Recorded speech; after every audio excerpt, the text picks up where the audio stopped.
y'all in just a minute. Okay, so we got the pitch meeting. We'll do a reaction for the pitch meeting for Tenet. And I like these two. It's the same guy. Yeah. He has like a quick cut in. Yeah. This is kind of how he do his kind of thing. It's comedy. Yeah. Which and he's kind of like Honest Trust, where he say stuff that, why do they do this? Yeah. When you say why they do this, he's gonna say it. Yeah, and it'll even be like the realistic, like, okay, why would we do that? I don't know. So let's watch this the pitch meeting, and we're gonna react to it. So pitch meeting, trailer for Tenet. So, you have a movie for me? Yes, sir, I do. It's called Tenet. Okay. So we're gonna follow this guy, right? The protagonist. And what's his name? I just told you. Oh. And he's gonna be part of this operation at an opera house, right? And there's some weird stuff going on, like he's saved by what seems to be a backwards bullet. Oh, interesting. And then he gets tortured by some bad guys and takes a little pill to kill himself. Oh, okay. I mean, very short movie, but still very enjoyable. No, we're still gonna keep going. Oh, even better. Yeah, so it turns out being willing to take that pill was a test, and he's being recruited into this organization called Tenet. That's the name of the movie. It is, and so he's gonna talk to this guy for a little bit. Sure. And then he's gonna go talk to this scientist lady for a little bit. And what's she gonna tell him? Well, she's gonna tell him about this thing called inversion, right? Okay. And when things are inverted, they move backwards through time instead of forwards, because they have reverse entropy. Scientific sounding things that I don't fully grasp are tight. So like the protagonist can catch an inverted bullet that's lodged into something using his gun, right? Stuff like that. Oh, wow, yeah, sounds cool. Just how? No, yeah, okay. And he can also like catch an inverted bullet with his hand off a table, but as the scientist explains, he has to have dropped it. Like if you watch the tape, he's always the cause of it moving, whether forwards or backwards, you know? Right, yeah, okay. Yeah. You get it? Yeah, no, I'm just kind of wrapping my head around it, but okay. Well, we're gonna have that scientist lady literally say, don't try to understand it, just feel it. So you can go that route if you want. Okay, I mean, I would like to understand, though, so I could kind of follow what's going on, but... Yeah, no, I'll get there. Anyway, so she reveals that these inverted objects keep getting sent back from the future, right? Okay. And she thinks that maybe these are like remnants of a future war and that the world might end, but like in the past. Okay. And so why did you continue that sentence in a completely different place? Oh, well, sometimes we're gonna do that thing where a single conversation kind of spans over different locations just to keep things dynamic on screen, you know? Right, okay, I mean, that does look good, but that means that the characters talk and then kind of pause their conversation, change locations, and then keep talking. Yeah, it just keeps exposition scenes a little more fun to watch, you know? So then... What are you doing? I'm calling an Uber back to the office so I can finish that thought. All right. All right, he'll be here in 7 minutes. Wow, 7 minutes, okay.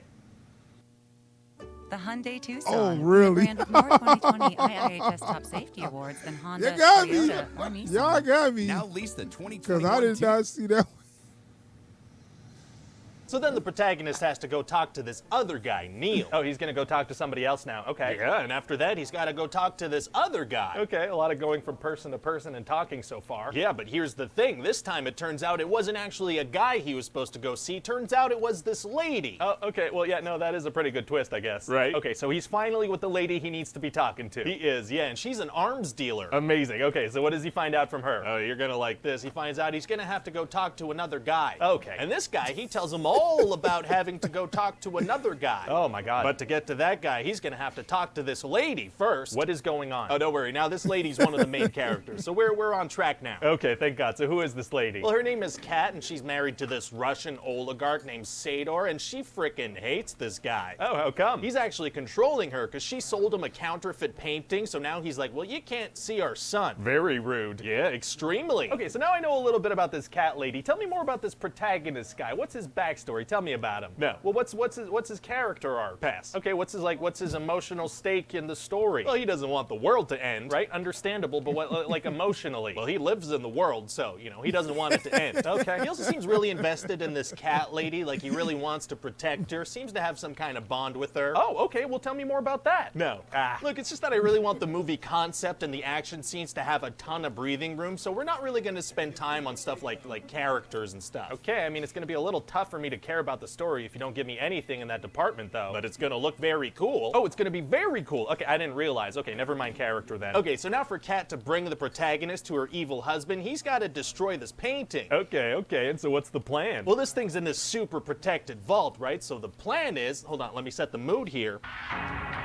They kind of have to scope out this place and get an idea of the security system. What? They need a distraction, so they plan on crashing this big plane into a building. That's going to divert attention. Was that something about a plane? But then when they get there, there's like this weird vault thing, and this guy comes out of it, and he's like in reverse. Sorry, can you lower that? Can you lower that, please? Oh yeah, sorry about that. That was very loud music. Yeah, it's very good music though. Right, okay, but I couldn't hear what you were saying. It's not gonna be like that in the movie, is it? It is, yeah, because it's very good music, you know, it's gonna build up the tension. I can't hear the talking. But it's good music though. So then the protagonist is gonna have this fight scene where he's like fighting this guy who's moving in reverse. It's gonna be nuts. Oh yeah, no, that does sound cool. And then we're gonna finally meet this Russian oligarch and kind of figure out what his evil plan is. Okay, and so what is his plan? Well, so in the future, the scientists developed this algorithm that could kind of invert the world, right? Because they're all mad in the future about global warming, like we destroyed the planet. Okay. And she split up this algorithm into 9 pieces and hid them in the past, because they would pretty much end the past, and so maybe the future too. And so the bad guy is putting this algorithm together? Exactly, and he's actually dying, so he's kind of like, well, might as well take out the whole world with me as I go out. So he has kind of the same motivation as a kid flipping a Monopoly board because he's losing. Pretty much, yeah. So we're gonna have this amazing car chase scene where some of the cars are moving backwards in time. It's gonna be nuts. Wow. And then that cat lady's gonna get inverse shot by her husband, and so the protagonist, he's gonna risk the whole world to save her. A little risky, but okay. So they're gonna invert themselves and start moving backwards through time. And so how does that work? Oh, there's some very cool stuff going on. For example, like oxygen flow goes the other way in this direction, so they need their own oxygen. Basically everything's backwards, like explosions make things cold. And so does that mean that like light receptors in people's eyes start emitting light? What? Do people have flashlight eyes? No, I mean, please don't think about this too much. How do inverted people poop? Does it go up? Okay, so anyway, they're gonna travel back in time, and we're gonna find out that the protagonist was actually fighting himself, but in reverse. Oh, very mind-bendy. Yeah, and so they need to stop the bad guy from ending the whole world, so they team up with these time-traveling army guys that just kind of come out of nowhere. Oh. And they go on this freaking mission where one team is moving forwards through time, shooting at people, and then another team this is waits a very while and then moves backwards through time through the same fight. And so like who are they shooting at exactly? Ah. I'm gonna stop it there because you ain't seen this yet. I don't care anymore. I'm still going to watch the damn movie. You ain't seen it yet, but I'm still going to watch all right, it though. all right. I'm still going to I watch just it. okay. I'm This just this does not bother me. yeah. Well, he's going through the whole movie. I didn't know Imagine life in that. he should that, put very or heavy that. spoilers on this. Having zero stress. Oh, no. So we're not really going to see who they're shooting at, really. They're just kind of shooting off screen, but I guess it's like some kind of army or maybe just people that work at this nuclear base. What? So protagonist and army guy are going to go into this bunker, but then Neil sees that they're in trouble, so he has to go help. I'm not sure what's going on. And there's like a dead body when they get there, but then the thing suddenly pops up and takes a bullet to save the protagonist. It's going to be crazy. Please turn that down. Okay, let me turn that off. So anyway, it turns out that Neil actually sacrifices himself to save the protagonist. Okay, so now I think that was entertaining, but also, what just happened? Well, Neil's going to explain that Tenet is actually founded by the protagonist and that he has a future in the past. Okay. So Neil waited with one of the teams until after the battle and then moved through it like in an inverted way backwards in time, but then he saw that the protagonist was in trouble, so he re-inverted himself and then saved him with a Humvee. Right. But then after that, he has a little talk with the protagonist, and then he has to go re-invert himself to go take that bullet to save the protagonist's life. Right. Okay. Yeah, okay. And so the protagonist is going to keep moving forward through time, but then because inversion is the thing, he's actually the one who founded Tenet at a certain point in time. We're not sure when, and he's the one who recruited Neil. Sure, yeah, okay. You understand? Do you get it? It's a little complicated. I feel like maybe it'll be hard for the general audience to kind of grasp what's going on. Actually, it's going to be barely an inconvenience. Super easy. Oh, really? Yeah, because see, it's going to be so confusing and hard to hear that people are going to want to go watch it a couple times. Is that going to work? It might. Seems a little risky. Well, I mean, you got to take a risk sometimes, right? It's not like the future of cinema depends on how this one movie performs. I guess not. Hey guys, Ryan here. Thanks for watching that pitch meeting. Okay. I apologize if you didn't know that was going to spoil the hell out of that movie. How long ago did that movie come out now? I think it came out in June, June, yeah. maybe July. Yeah.